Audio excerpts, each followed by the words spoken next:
Well, thanks for staying with us. You're watching WION World is One. Moving on now, as the Iran war continues in its third week, more voices are emerging arguing that the nuclear deal with Iran was within reach and a war with Iran could have been avoided. The latest to join this chorus is UK's National Security Advisor Jonathan Powell. He was among those who attended the final talks between US and Iran. A report in The Guardian says that Powell believed the offer made by Iran on its nuclear program was significant enough to prevent a rush to war.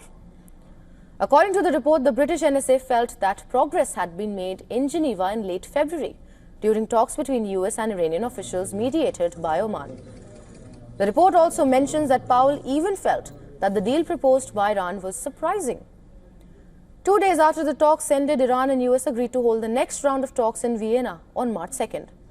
But 48 hours before the talks could even begin, Israel and the US launched joint attacks on Iran.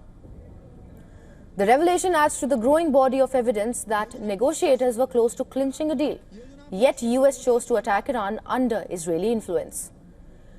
The reporters found support from Iranian Foreign Minister Abbas Araghchi. In a post on X, Araghchi wrote that a growing number of voices across Europe and US are exclaiming that the war on Iran is unjust. Araghchi also referred to the resignation of Joe Kent, who led US National Counterterrorism Center. In his resignation letter, Kent wrote that the US went to war due to pressure from Israel and its powerful American lobby. He also claimed that Trump had been duped by misinformation campaign by high-ranking Israeli officials. Well, Kent is the first senior Trump administration official to resign over the war in Iran.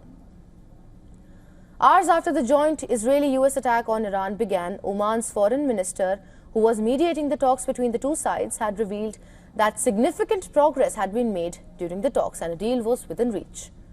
But US President Donald Trump claimed that the US attacked Iran because he had a feeling that Iran would strike first. Since then, America's objectives in the war have changed frequently, with Washington struggling to explain the urgency behind the attack. But as more voices admit that a breakthrough was possible via diplomacy, US decision to join the Israeli war campaign is coming under heavy scrutiny.